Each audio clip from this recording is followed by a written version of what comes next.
Kumusta po mga chief? Nandito na naman po ang inyong lingkod at muli po tayong magbabahagi ng video tungkol dito sa sinasabing nakalap na informasyon ng taga-NBI na mayroong banta sa seguridad ng Senado. Tila may kaugnayan ito sa 18 bodyguard ni Saldico.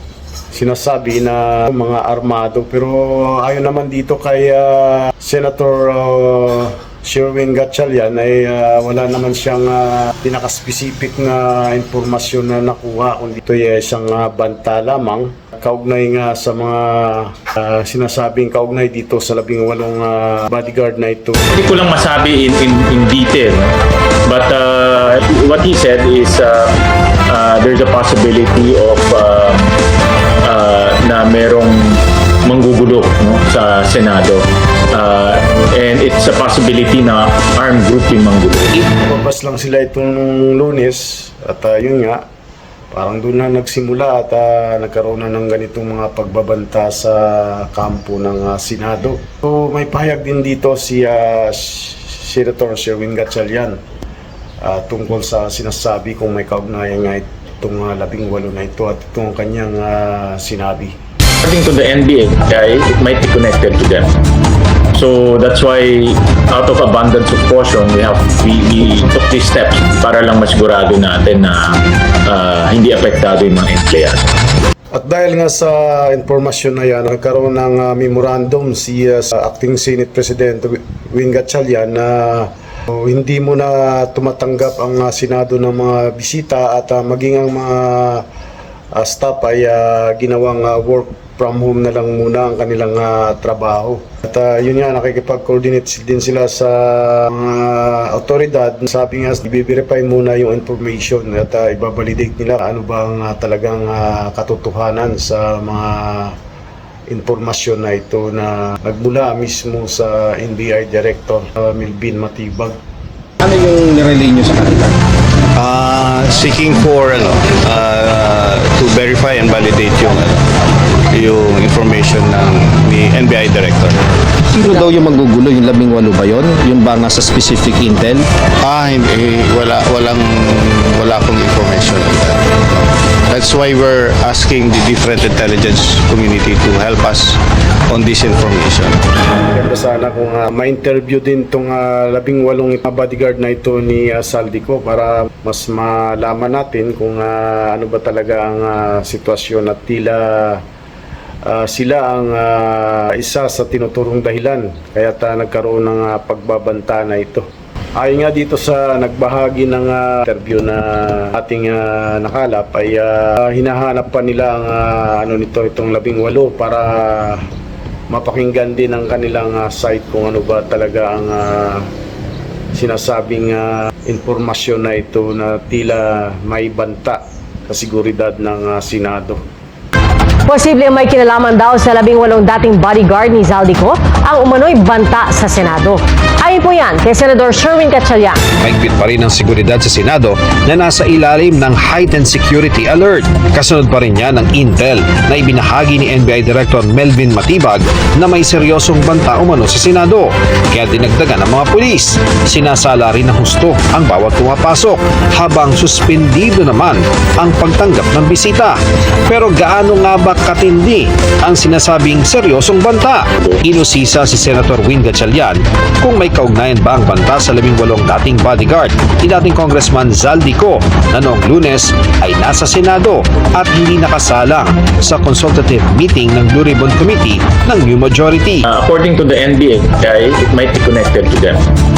So that's why, out of abundance of caution, we took these steps para lang masigurado natin na hindi apektado yung mga empleyado. Meron tayong ditong video pa na kung saan ay kaugnay pa rin sa 18 at maging si Mike Defensor na kung saan nga ay hindi daw ito sumipot sa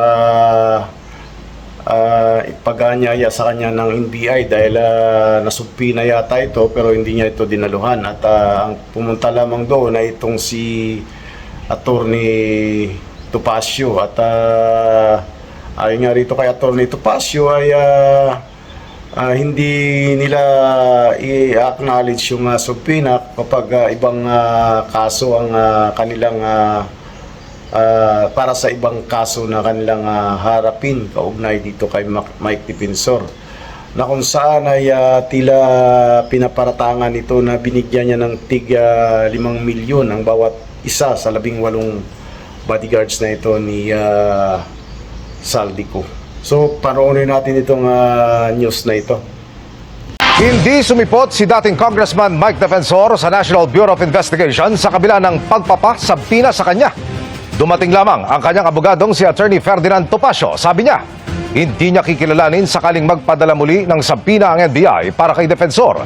Kung iniimbestigahan daw ang kanyang kliyente para sa isang krimen ay magsampa na lamang daw sila ng kaso. Bago nito, sinabi ng NBI na nakatanggap sila ng impormasyong pinangakuan umano ni Defensor ang 18 nagpakilalang dating bodyguards ni Zaldico ng tig 5 milyong piso.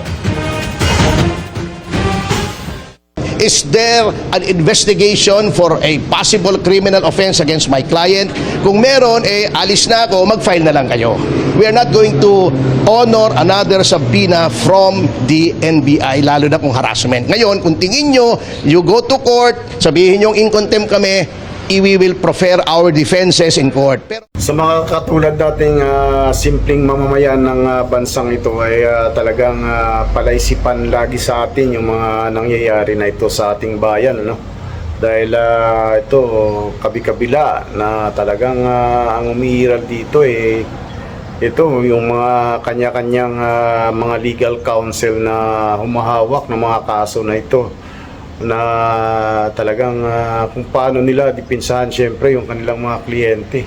At ang mga akusasyon na ito na talagang napakahirap tukuyin, at itong mga ebidensya siyempre na kailangan magpapatunay na talagang involved ang mga bawat inaakusahan. Kasi hindi basta sila magpa-file ng kaso sa isang tao kung wala namang pinagbabasihan. Matagal na rin tayo sa trabaho natin sa security. Kung minsan may mga question ako minsan sa sarili ko kung bakit itong mga involved na ating iniimbestigahan na ito ay ano ba talaga ito? Talagang ito ba talaga yung mga guilty o talagang may ginawa ba itong kamalian talaga?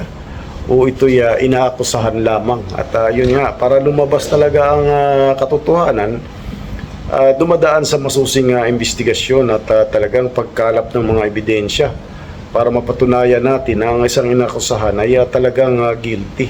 Talagang mapatunayan na may sala talagang ginawa.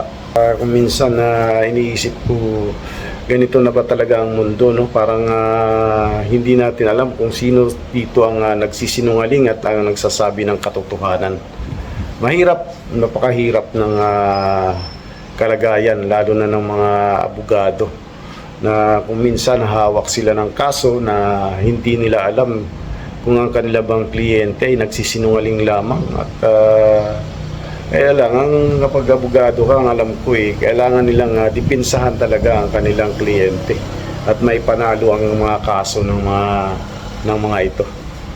So, yun lamang po, at sa mga nais pong magpahayag ng iyong opinion, reaction, komento o opinion patungkol sa ating mga ibinahaging mga video, mag-comment lang sa comment section sa mismong video na ito. Hanggang sa muli, maraming salamat. Bye-bye!